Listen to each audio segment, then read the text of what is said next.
Discuss करेंगे। और ये जो आज जो हम पढ़ने वाले हैं ये टीजीटी साइंस का क्वेश्चन पेपर है और इसमें ये हुआ था फैब 2016 में। फैब 2016 में हुआ था टीजीटी साइंस, जो उसमें इंग्लिश आई थी वो पार्ट मैं डिस्कस करने वाला हूँ। ठीक है माय डियर स्टूडेंट्स, तो चलिए शुरू करते हैं। एक बार आप पूरा एग्जाम क्वेश्चन पेपर पूरा ये पढ़ लीजिएगा, जितने भी क्वेश्चंस हैं 7 questions are there. Find the correct spelled word. इसमें से आपको करेक्ट मतलब कि आपको वर्ड ढूंढना है जिसकी स्पेलिंग बिल्कुल सही है। सेकंड है one word for the following phrase. One word substitution जो आते हैं, one who totally abstain from alcoholic drinks, उसको क्या बोलते हैं। थर्ड है which are express, which one express the meaning of the given idiom or proverb। तो ये है a snake in the grass, इसका मीनिंग आपको बताना है। यहाँ पर है fill in the blanks, we are justified in accusing him blank theft। तो ये preposition का क्वेश्चन है। देखिए नेक्स्ट है एंटोनियम्स, रेट्रोस्पेक्ट का एंटोनियम्स आपको बताना है और यहाँ पर ये ऑप्शंस हैं। 6th क्वेश्चन है he is my friend, part of speech आपको बताना है he का।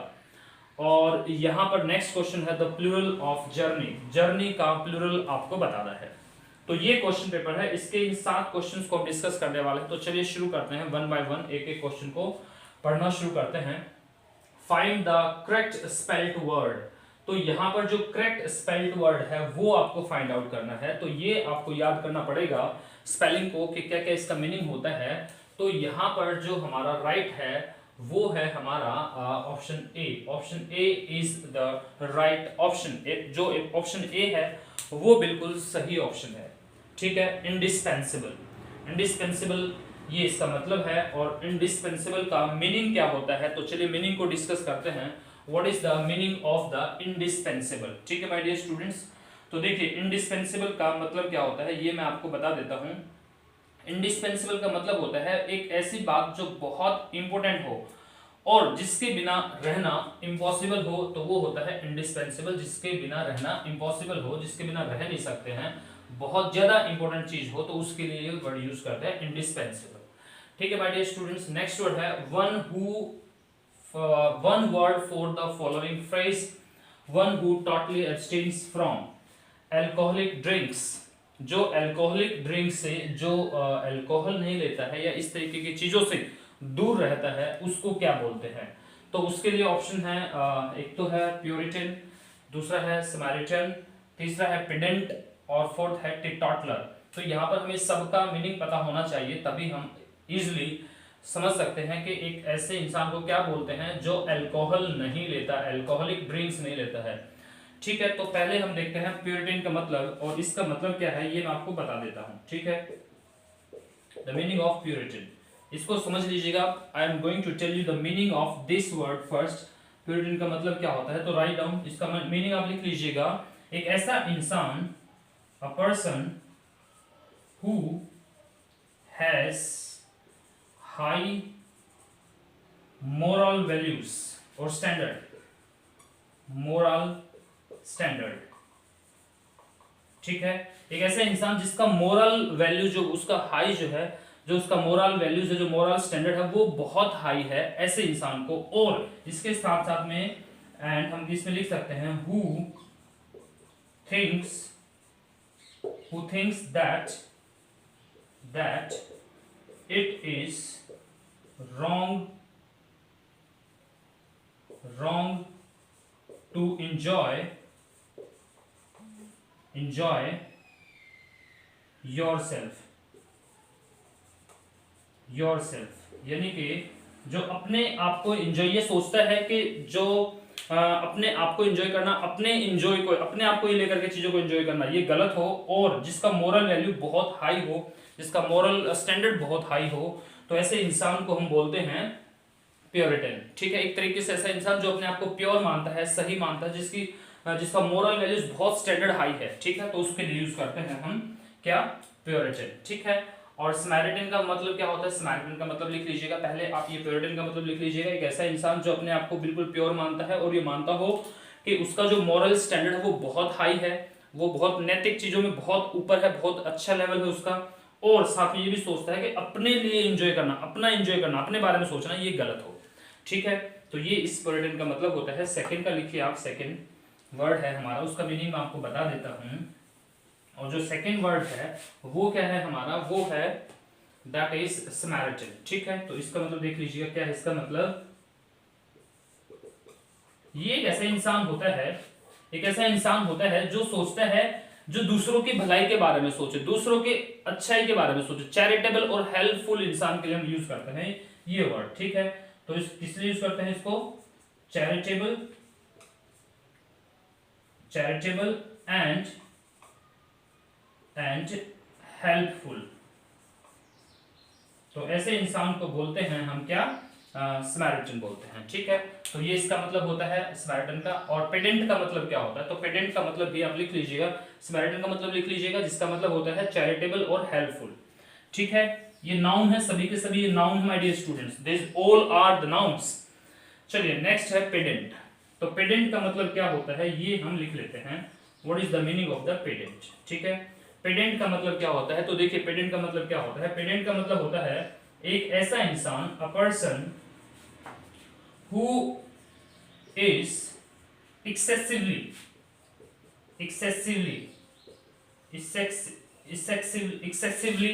क्या होता है, excessively concerned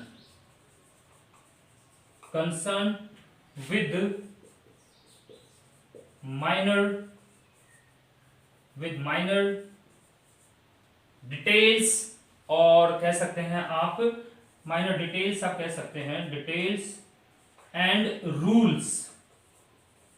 ठीक है, स्पेशली अबाउट स्टडीज, स्टडी को लेकर के, पढ़ाई को लेकर के। पेडेंट आप ऐसे इंसान को बोल सकते हैं, पंडित, जो पंडित बिल्कुल पढ़ाई में जो पंडित होता है भाई, जो बहुत पढ़ा लिखा इंसान होता है, उसके लिए एक ऐसा इंसान जो बिल्कुल बहुत ज्यादा कंसर्न होता है छोटी छोटी गलतियों को लेकर भी, छोटे छोटे रूल्स को लेकर भी, तो ऐसे इंसान को बोलते हैं पेडेंट। और टिटोटलर, टिटोटलर का मतलब होता है बिल्कुल वही, एब्सटेन्स, एक ऐसा इंसान, one who totally abstains from the alcoholic drink, जो कभी भी शराब या इस तरह के नशीली चीजें नहीं लेता है, तो उसके लिए हम यूज करते हैं टिटोटलर। टिटोटलर को आप इस तरीके से याद कर सकते हैं, एक ऐसा इंसान जो केवल और केवल टी ही पीता है, चाय ही पीता है और कोई नशीली चीज नहीं लेता, केवल चाय पीता है, तो ऐसे इंसान को टी टॉटलर बोल सकते हैं, टिटोटलर। तो यानी कि ये जो हमने लिखा है यहाँ पर, इसके लिए जो वन वर्ड सब्स्टिट्यूशन बनता है वो ये बनता है टिटोटलर। ठीक है माय डियर स्टूडेंट्स, तो ये हमारा रहा टिटोटलर इसका आंसर। अब आगे देखते हैं अगला नेक्स्ट क्वेश्चन, देखिए क्या है, what is the next question. Next question है हमारा, which one express the meaning of the given idiom or proverb, a snake in the grass। a snake in the grass का मीनिंग हमें बताना है, a snake in the grass का क्या meaning हो सकता है। तो यहाँ पर चार ऑप्शंस है हमारे पास में, चार ऑप्शंस को देख लेते हैं। सीक्रेट और हिडन एनिमी, एक ऐसा दुश्मन जो सीक्रेट है, छुपा हुआ है, हिडन है, ये हो सकता है। अनफोर्सिंग हैपनिंग, अनफोर्सिंग हैपनिंग का मतलब होता है अनएक्सपेक्टेड हैपनिंग, कोई ऐसी घटना घट जाना जिसकी हमें कोई उम्मीद ही ना हो, तो ऐसी घटना को हम बोलते हैं अनफोर्सिंग हैपनिंग।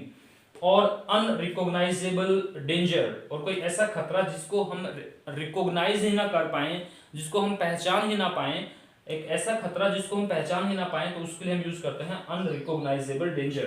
तो ये हो सकता है, या फिर इररिलायबल पर्सन। इररिलायबल पर्सन का मतलब क्या होता है, जिसके ऊपर आप भरोसा नहीं कर सकता, जो एक ऐसा इंसान जो रिलायबल नहीं होता, जिसके जो भरोसे के योग्य नहीं होता, तो ऐसे इंसान को बोलते हैं इररिलायबल पर्सन। तो जो हम चारों ऑप्शंस देखते हैं, तो हम देखते हैं इसका जो आंसर है, जो इसका आंसर आना चाहिए वो अनरिकॉग्नाइजेबल डेंजर आना चाहिए, क्योंकि ये बिल्कुल सही सूट करता है। ठीक है माय डियर स्टूडेंट्स, तो this is the right answer, ये बिल्कुल सही ऑप्शन है और इनमें से कोई सही नहीं हो सकता। ठीक है, लेकिन इस पे थोड़ा सा डाउट में आता है, लेकिन फर्स्ट प्रायोरिटी में यही हमारा जाएगा, this will be the first priority, unrecognisable danger. ठीक है माय डियर स्टूडेंट्स, तो ये 3 क्वेश्चंस हमने डिस्कस किए। Now let's talk about the fourth question. Question number 4 को डिस्कस करते हैं। और क्वेश्चन नंबर 4 क्या है, we are justified in the accusing him. Simple सी बात है, जो अक्यूज हम यूज करते हैं, अक्यूज,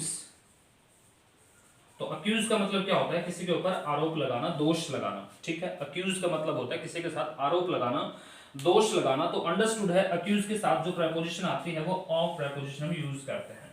ठीक है माय डियर स्टूडेंट्स, तो ऑफ प्रेपोजिशन इसका आंसर सही होगा, अक्यूज ऑफ।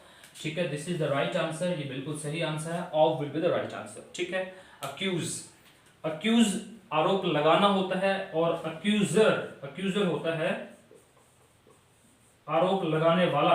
अक्यूजर नाउन बन जाता है, आरोप लगाने वाला होता है अक्यूजर। ठीक है, अक्यूजर का मतलब क्या होता है, आरोप लगाने वाला। और द अक्यूज्ड, द अक्यूज्ड क्या होता है, द अक्यूज्ड होता है वो इंसान जिसके ऊपर आरोप लगाया जाता है, जिसके ऊपर आरोप लगाया जाता है तो वो द अक्यूज्ड बनता है। ठीक है माय डियर स्टूडेंट्स, तो ये थी चीजें जो हमने समझनी है, जो हमने समझी। चलिए आगे देखते हैं, ये हमारा क्लियर हुआ। और नेक्स्ट है एंटोनियम्स ऑफ रेट्रोस्पेक्ट। रेट्रोस्पेक्ट का एंटोनियम हमें बताना है, यानी कि इसका अपोजिट वर्ड हमने देखना है। तो रिकलेक्शन, रिकलेक्शन को देखें तो वही मतलब होता है कि चीजों को कलेक्ट करना। ठीक है, चीजों को दोबारा से कलेक्ट करना। रिव्यू, रेट्रोस्पेक्ट का मतलब पहले समझ लेते हैं कि इसका मतलब क्या होता है। First we must know the meaning of the retrospect. चलिए, तो इसका मतलब होता है थिंकिंग, थिंकिंग अबाउट, थिंकिंग, इसका मतलब मैं यही नीचे ही लिखता हूँ। ठीक है, इसका नीचे ही लिखता हूँ, मतलब यहाँ पर वो शायद आपको दिखाई नहीं देगा उधर। ठीक है, तो इसका मतलब है यहाँ पर thinking about something, thinking about something that happened, that happened in the past। ठीक है, कोई ऐसी चीज जो पास्ट में घटी है, कोई ऐसी बात जो पास्ट में हुई है, कोई पास्ट में घटी हुई इंसिडेंट के लिए हम यूज करते हैं रेट्रोस्पेक्ट। ठीक है, ठीक है माय डियर स्टूडेंट्स, कोई ऐसी बात जो पास्ट में घटी है, पास्ट में कोई इवेंट हुआ है, पास्ट में कोई घटना घटी है, उसके बारे में हम सोच रहे हैं, तो उसको बोला जाता है रेट्रोस्पेक्ट। ठीक है माय डियर स्टूडेंट्स, चलिए अब आगे देखते हैं इनके मीनिंग को। रिकलेक्शंस, वही चीजों को रिकलेक्ट करना, दोबारा से चीजों को रिकलेक्ट करना। रिव्यू का मतलब भी वही होता है, मैच में भी तो होता है ना, क्रिकेट मैच में रिव्यू ले लेते हैं वो। ठीक है, तो यानी कि वही पीछे की चीज को दोबारा से देखना। और रेमिनिसेंस का मतलब क्या होता है, रेमिनिसेंस का मतलब होता है, रेमिनिसेंस का मतलब होता है सेम, वही सेम मीनिंग होता है इसका भी, thinking about something that happened in the past. और इसमें थिंकिंग के साथ में यहाँ पर जोड़ सकते हैं थिंकिंग या राइटिंग। इसमें क्या करता है, आदमी लिख भी सकता है, सोच भी सकता है, बोल भी सकता है। ठीक है, तो ये होता है रेमिनिसेंस। ठीक है, तो यहाँ पर हमारे पास में एक ही ऑप्शन बच गया, प्रोस्पेक्ट। तो this is the right option, क्योंकि ये तो तीनों के तीनों सेम से ही हो गए, रेट्रोस्पेक्ट के इस तरीके से कह सकते हैं सिनोनिम ही हो गए हैं। तो एक ऑप्शन बच गया हमारा प्रोस्पेक्ट, तो that is the right answer. ठीक है, सिक्स्थ क्वेश्चन बहुत ही इजी है। He is my friend, part of speech he का पार्ट ऑफ स्पीच आपने बताना है। तो अंडरस्टूड है भाई, बहुत इजी है, हमें इसका पता होना चाहिए। This is really one of the easiest. ये तो एक आपका फ्री का नंबर है, ये तो एक नंबर आपका बिल्कुल फ्री का है। तो ही का आपको पार्ट ऑफ स्पीच बताना है। तो हमें पता है ही जो है वो किसी न किसी जगह की, किसी न किसी इंसान के लिए यूज हुआ है, किसी न किसी नाउन के लिए यूज हुआ है। तो ऑटोमेटिकली क्या बनता है, ये प्रोनाउन बन जाता है। ठीक है माय डियर स्टूडेंट्स, ये बन गया हमारा प्रोनाउन, राइट। तो pronoun is the right option. Seventh question, the plural of journey is. इनमें से हमें देखना है कि जर्नी का प्लूरल क्या बन सकता है, ये हमें बताना है।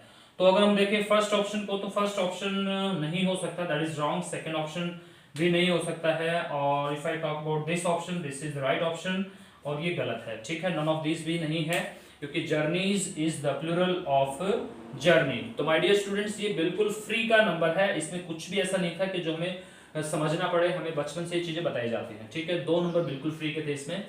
चलिए, ही का प्लूरल हमने, ही का प्रोनाउन हमने बनाया, ये प्रोनाउन है ही। और यहाँ पर जर्नी का प्लूरल हमने बनाया जर्नीज, तो हमें समझ में आ गया कंसेप्ट। ठीक है माय डियर स्टूडेंट्स, तो यहाँ पर सारी बातें हमने देखी, सारी बातें रिवाइज की। आई होप के हमें सारी चीजें समझ में आ गई हैं। एक बार फिर मैं आपको फटाफट बता देता हूँ। Find the correct spelled word, indispensable, this is the right answer. और इसका मतलब होता है इसेंशियल, महत्वपूर्ण, इंपोर्टेंट, जरूरी, उसके लिए ये वर्ड यूज होता है indispensable. One word for the following phrase, one who totally abstains from alcoholic drinks। तो टिटोटलर हमने देखा था, टिटोटलर इज द राइट आंसर। टिटोटलर का मतलब होता है एक ऐसा इंसान जो बिल्कुल भी किसी तरह का नशा नहीं करता है, तो उसके लिए यूज करते हैं टिटोटलर। ठीक है, हाँ जी। तो यहाँ पर ये क्लियर हुआ हमारा। नेक्स्ट है, which one express the meaning of the given idiom और प्रोवर्ब, तो हेयर अनरिकॉग्नाइजेबल डेंजर, कोई ऐसा डेंजर जिसको रिकॉग्नाइज करना रिकॉग्नाइज नहीं किया जा सकता, तो ऐसे डेंजर के लिए यूज होता है, इसी डेंजर के लिए यूज होता है स्नेक इन द ग्रास। और नेक्स्ट है हमारा इररिलायबल पर्सन। इररिलायबल पर्सन का हमने देखा था एक ऐसा इंसान जो ट्रस्ट के योग्य नहीं है, जिस पर ट्रस्ट नहीं किया जा सकता, तो वो इररिलायबल पर्सन बनता है। ठीक है माय डियर स्टूडेंट्स, यहाँ पर हमने देखा एक्यूजिंग के साथ में प्रीपोजिशन ऑफ ही आती है, क्लियर हो गया। रेट्रोस्पेक्ट के ये तीनों अगर ऑप्शन देखें तो ये तो इसके सिमिलर ही बनते हैं, ठीक है, लेकिन प्रोस्पेक्टस बचता है, प्रोस्पेक्ट बचता है, तो ये इसका अपोजिट वर्ड हुआ, राइट माय डियर फ्रेंड्स। और यहाँ पर देखिए ही इज माय फ्रेंड, तो ही यहाँ पर हमें समझ में आता है प्रोनाउन है, ठीक है, ये प्रोनाउन है। और सेवंथ में देखें तो the plural of journey, very easy, बहुत इजी, बहुत आसान, हमें समझ में आ गया ये, ठीक है माय डियर स्टूडेंट्स। चलिए, तो बहुत बढ़िया रहा हमारा ये आज का क्वेश्चन पेपर।